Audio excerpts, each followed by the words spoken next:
Então, olha que interessante isso que eu vou falar, que o tratamento convencional, que é o farmacológico do diabetes tipo 2, não evitará as complicações futuras desses pacientes. Quais são as complicações do paciente diabético tipo 2? A retinopatia diabética, que ele pode ficar cego, a nefropatia diabética e, além de amputação de pé diabético e outras complicações também, como a nefropatia diabética, que é a perda dos rins, né? Que pode levar à perda dos rins.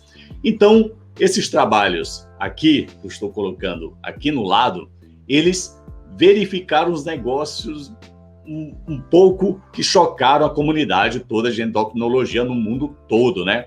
O estudo ACORD, por exemplo, ele é um estudo prospectivo, randomizado, controlado, multicêntrico, com grande quantidade de pacientes, mais de 10 mil pacientes. E o objetivo era ver se o controle rigoroso da glicemia, da lipemia, que aí vem triglicérides, colesterol e também da pressão arterial, é capaz de reduzir a incidência de morbidade e mortalidade cardiovascular nos pacientes diabéticos tipo 2 com alto risco cardiovascular. Então, se esse controle intensivo com as medicações, com a insulina e os hipoglicemiantes orais que os pacientes usam, já pacientes diabéticos usam, se isso vai diminuir as complicações e a mortalidade. Só que olha o que ocorreu. Houve a suspensão do braço de controle intensivo e transferência desse braço intensivo para o não intensivo. O que é isso? Então a gente pega dois grupos, um que está fazendo o tratamento intensivo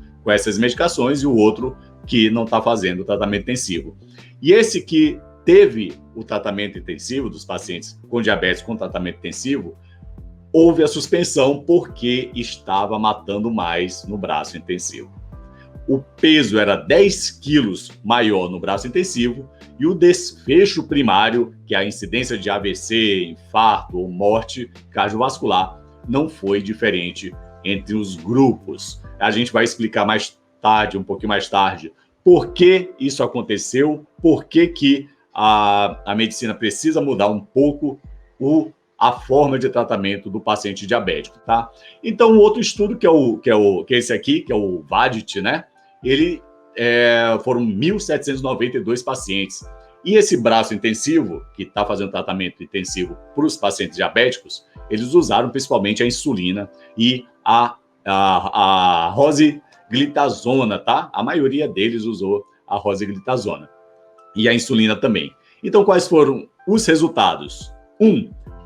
Os níveis médios de controle glicêmico, em média, se mostrou 1,5% menor nos pacientes do tratamento intensivo que o tratamento convencional, ou seja, eles conseguiram controlar mais a glicemia desse paciente, 1,5% menor, que é muito pouco. Apesar disso, não foi demonstrado entre os dois grupos estudados, no final da pesquisa, diferenças significativas dos desfechos, né, das complicações do paciente, esses desfechos cardiovasculares. E quais são os desfechos cardiovasculares que a gente mais vê? Infarto agudo do miocárdio, que a insuficiência cardíaca, o AVC, amputação de membros inferiores, que é decorrente de uma insuficiência vascular periférica, e intervenção cirúrgica para a revascularização do miocárdio, ou seja, cirurgia cardíaca para revascularizar esses vasos, tá? E por que isso não ocorre? Por que não tem resultado?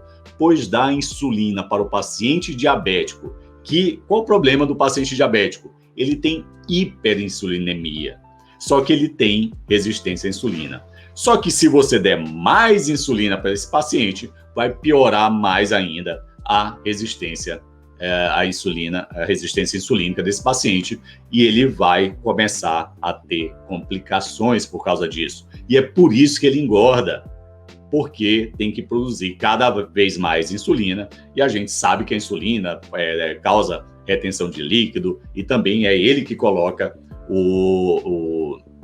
a glicose para dentro, por exemplo, do fígado, do músculo, para armazenar gordura ali. Agora, se a primeira coisa que a gente tem que fazer no paciente diabético é pedir para ele perder peso, se ele está usando as medicações e está com 10 quilos a mais no grupo de tratamento intensivo para o diabético, o que está acontecendo? Então, está tudo errado. Então, como é que a única forma que eu posso fazer para diminuir a hiperinsulinemia, vocês sabem, a gente tem que diminuir a glicose.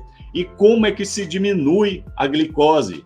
Através de jejum intermitente e dieta low carb. Lógico, tem algumas outras também, mas essas basicamente vão resolver esse problema, vão diminuir a glicose que você vai ingerir, a sua insulina vai estar controlada, você vai melhorar a resistência à insulina, tá bom? Então, olha só, coisa fantástica de ser falada, e por que vocês têm que acompanhar a semana que eu vou fazer sobre o alívio dos intestinos, que vai ser no dia 26, 27 e 28 de abril, segunda, terça e quarta, os 3 dias seguidos, que eu vou falar sobre isso e muito mais coisas, tá bom?